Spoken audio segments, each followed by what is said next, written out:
নমস্কার। শুভ নববর্ষ ১৪৩৩ বঙ্গাব্দ।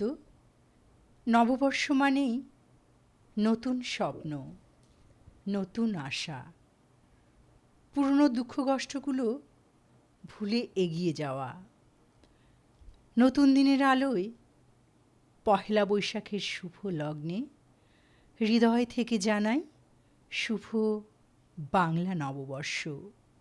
নতুন বছর আনন্দে কাটুক, জীবনে আসুক নতুন সম্ভাবনা। শুভ হোক আগামী। বিদায় আসলে অনিবার্য, মানুষ হোক কিংবা বছর, বিদায় নিতেই হবে। নতুন বছরের শুরুতে তাই চৈত্রের বিদায় নিয়ে একটি কবিতা পাঠ করছি।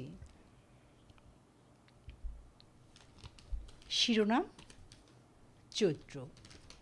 সংগৃহীত কবিতাটি। চৈত্রের গায়ে হাত রাখলাম, জিজ্ঞেস করলাম মন খারাপ?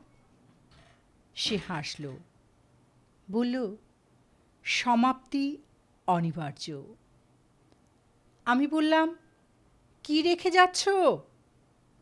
সে তার পাঁজর থেকে খুলে রাখল গান, আমের মুকুল, দক্ষিণ হাওয়া, রাঙা মেঘ, আর আদরের মতো ভোরবেলাকার গান।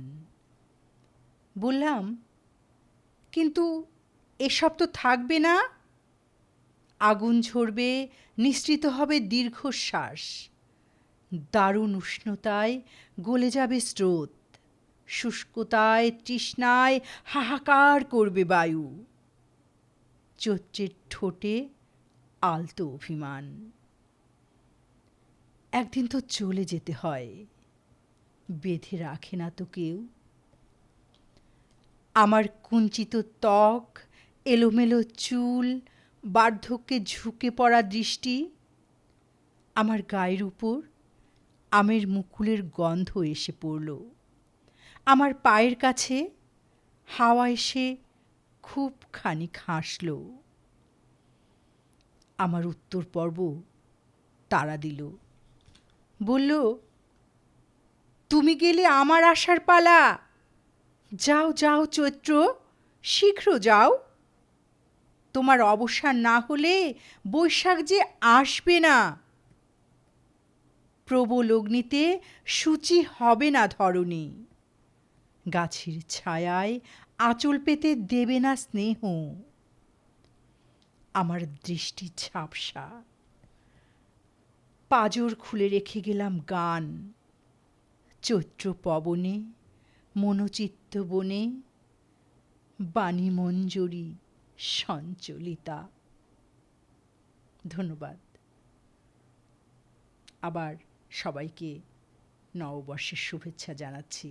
ভালো থাকুন, সুস্থ থাকুন, সাথে থাকুন। শুভকামনা।